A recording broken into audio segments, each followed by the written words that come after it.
घाटशिला प्रखंड अंतर्गत दामपाड़ा क्षेत्र के विभिन्न गांवों में झारखंड सरकार के स्कूली शिक्षा, साक्षरता एवं निबंधन मंत्री रामदास सोरेन ने शनिवार को विभिन्न पंचायत का दौरा कर 4 ग्रामीण सड़कों के जर्जर पथों के निर्माण एवं सुदृढ़ीकरण कार्य का शिलान्यास किया। इस अवसर पर मंत्री रामदास सोरेन ने नारियल फोड़कर विधिवत रूप से निर्माण कार्य का शुभारंभ किया।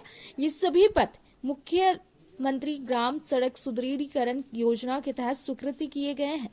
इन चारों सड़क परियोजनाओं पर कुल 6 करोड़ 96 लाख रुपए के लागत से बनेगी। मौके पर मंत्री रामदास सोरेन ने बताया कि इन सड़कों के निर्माण से ग्रामीणों को आवागमन में बड़ी सुविधा मिलेगी और आर्थिक सामाजिक विकास को गति मिलेगी। उन्होंने यह भी कहा कि ग्रामीण क्षेत्रों को मुख्य धारा से जोड़ने के लिए राज्य सरकार लगातार प्रयासरत है। उन्होंने कहा कि इन परियोजनाओं से न केवल स्थानीय लोगों को लाभ होगा बल्कि स्कूली बच्चों, किसानों और छोटे व्यवसायियों को भी सुविधा मिलेगी।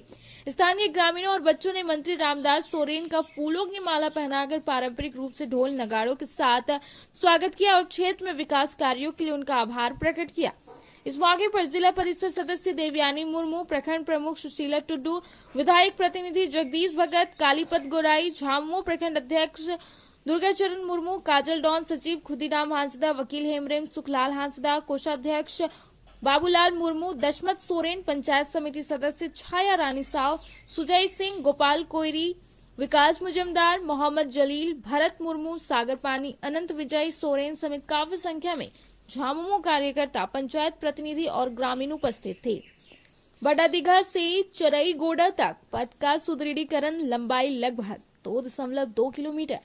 डाक पाथर से सिरीबोनी टोला तक पथ का सुदृढ़ीकरण, लंबाई लगभग 3.75 किलोमीटर। जामबाद से गुट्टी डूबा तक पथ का सुदृढ़ीकरण, लंबाई लगभग 950 किलोमीटर। कोंदीपोसी से कानी महली तक पथ का सुदृढ़ीकरण, लंबाई लगभग 2.3 किलोमीटर तक बनेगा सड़क।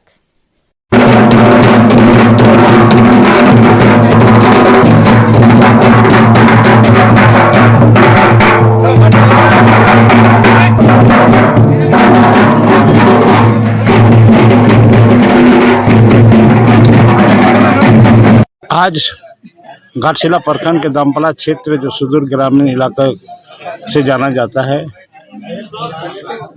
हमारे झारखंड सरकार के माननीय मुख्यमंत्री हेमंत सोरेन ने इस दामपाड़ा क्षेत्र को बहुत बड़ा एक तोहफा दिया है, जिस पर 4 सड़कें जो बनी है स्वीकृति दिया गया है, जिस पर करीब 7 करोड़ रुपए की लागत से 4 सड़कें बनेगी।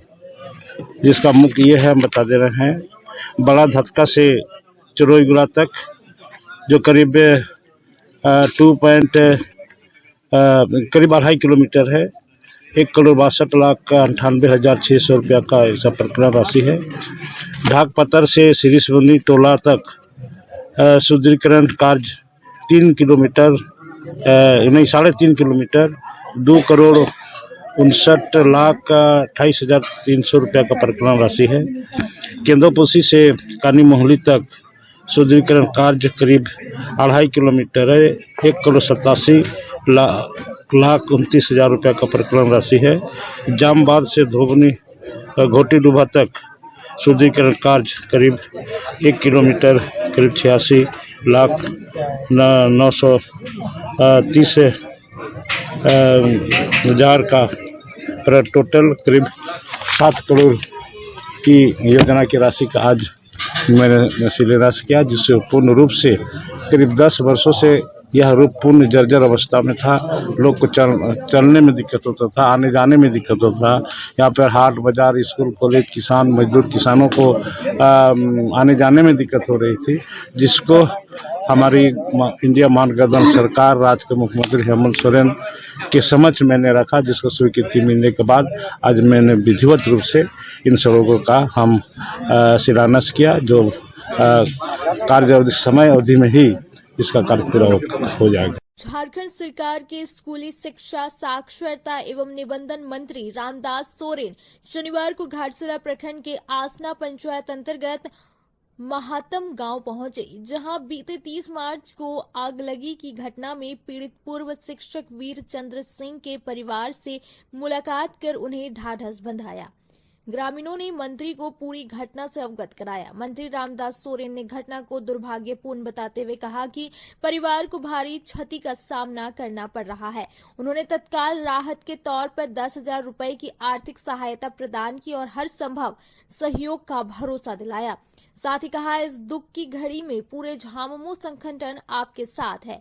उन्होंने कहा कि सरकारी मुआवजा दिलाने के लिए आवश्यक प्रक्रिया शीघ्र ही पूरी की जाएगी। मौके पर जीप सदस्य देवयानी मुर्मू, प्रखंड प्रमुख सुशीला टुड्डू, प्रखंड अध्यक्ष दुर्गा चरण मुर्मू, पूर्व प्रखंड अध्यक्ष वकील हेमरेम, दामपाड़ा प्रभारी भरत मुर्मू, प्रखंड सचिव खुदीराम हांसदा, कोषाध्यक्ष बाबूलाल मुर्मू, जगदीश भगत, काजल डॉन, सुखलाल हांसदा, अनंत विजय सोरेन समेत काफी संख्या में पंचायत प्रतिनिधि, झामुमो कार्यकर्ता और ग्रामीण उपस्थित थे। रामनवमी पर्व को शांतिपूर्ण ढंग से संपन्न कराने के लिए शुक्रवार को अनुमंडल कार्यालय सभागार में प्रशासनिक एवं पुलिस अधिकारियों की बैठक हुई। अनुमंडल पदाधिकारी सुनील चंद्र की अध्यक्षता में हुई बैठक में सुरक्षा, स्वास्थ्य सेवाएं, बिजली, पानी की आपूर्ति एवं जुलूस मार्ग पर विधि व्यवस्था की समीक्षा की गई। प्रत्येक प्रखंड और थाना क्षेत्र में विशेष निगरानी रखने, पर्याप्त पुलिस बल तैनात करने, सीसीटीवी व ड्रोन से निगरानी करने और एम्बुलेंस की सुविधा सुनिश्चित करने के निर्देश दिए गए। एसडीओ ने सभी से शांति व सौहार्द के साथ पर्व मनाने की अपील की। बैठक में मुसाबनी डीएसपी संदीप भगत, घाटशिला एसडीपीओ अजीत कुमार कुजूर, प्रशिक्षु आईपीएस ऋषभ त्रिवेदी, डीसीएलआर नित निखिल सुरीन, बीडीओ यूनिका शर्मा, कार्यपालक दंडाधिकारी अमन कुमार सहित कई प्रशासनिक व पुलिस अधिकारी उपस्थित थे। आज आने वाले रामनवमी त्योहार को लेकर विधि व्यवस्था से संबंधित समीक्षा बैठक की गई, जिसमें सभी प्रखंड के प्रखंड विकास पदाधिकारी, अंचल अधिकारी, थाना प्रभारी और सारे लोग उपस्थित थे। तो एक एक प्रखंडवार, थानावार विधि व्यवस्था से संबंधित निर्देश दिए गए। साथ ही रामनवमी का जो जुलूस निकलेगा, कुछ थाने में, कुछ प्रखंड में 6 तारीख को, कुछ प्रखंड में 7 तारीख को निकलेगा। तो जैसे जैसे जुलूस निकलेगा उसके हिसाब से हम लोग बाकी मेडिकल सुविधा, विधि व्यवस्था से संबंधित जो भी सुविधा है, बिजली की सुविधा, पानी की सुविधा, ये सारी चीज़ों, टैंकर इत्यादि की जो व्यवस्था है उसके लिए हम लोगों ने निर्देश दिया, समीक्षा किया और जिस तरह की आवश्यकता जहाँ पर होगी उसके लिए व्यवस्था करने का निर्देश सबको दिया गया। और साथ ही साथ सबको शुभकामना है आने वाले रामनवमी त्यौहार के लिए कि सभी लोग बहुत शांति के साथ में। ये घाटशिला अनुमंडल में पहले से भी बहुत विधि व्यवस्था की वैसी कोई विशेष व्यवस्था नहीं, विशेष समस्या नहीं रहती थी। तो जहाँ भी होगा हम लोग अच्छे से सबको पूर्व की भांति रामनवमी के त्यौहार मनाने का सबको निर्देश दिया गया। रामनवमी पर्व को लेकर घाटशिला पुलिस पूरी तरह सतर्क है। शनिवार को शांति और सौहार्द बनाए रखने के उद्देश्य से घाटशिला पुलिस और प्रशासन की ओर से फ्लैग मार्च निकाला गया। यह मार्च राज्य स्टेट परिसर से प्रारंभ होकर मुख्य सड़क मार्ग होते हुए गोपालपुर फाटक तक गया। तत्पश्चात पुनः थाना परिसर में संपन्न हुआ। फ्लैग मार्च का नेतृत्व घाटशिला थाना प्रभारी सह प्रशिक्षु आईपीएस ऋषभ त्रिवेदी ने किया। उन्होंने कहा कि रामनवमी का त्योहार सभी समुदायों के बीच भाईचारे का प्रतीक है। इसे शांतिपूर्ण ढंग से मनाया जाना चाहिए। पुलिस प्रशासन पूरी तरह मुस्तैद है। मौके पर घाटशिला की बीडीओ यूनिका शर्मा, कार्यपालक दंडाधिकारी अमन कुमार, एसआई प्रेम कुमार निषाद सहित बड़ी संख्या में पुलिस पदाधिकारी, जवान और सामाजिक कार्यकर्ता मौजूद थे। वहीं रामनवमी को लेकर माऊ भंडार ओपी प्रभारी पंकज कुमार की अगुवाई में शनिवार को पुलिस पदाधिकारी और जवानों के साथ फ्लैग मार्च निकाला गया। यह फ्लैग मार्च माऊ भंडार ओपी से शुरू होकर बी ब्लॉक होते हुए हनुमान मंदिर तक पहुंची। इसके पश्चात माऊ भंडार अंबेडकर चौक पहुंचकर संपन्न हुई। ओपी प्रभारी पंकज कुमार ने फ्लैग मार्च के माध्यम से आम जनता से आपसी सौहार्द और शांति बनाए रखने की अपील की गई। इस दौरान पुलिस बल ने लोगों को यह संदेश दिया कि किसी भी प्रकार की अफवाहों से बचे और त्योहार को मिलजुल कर शांतिपूर्ण ढंग से मनाएं।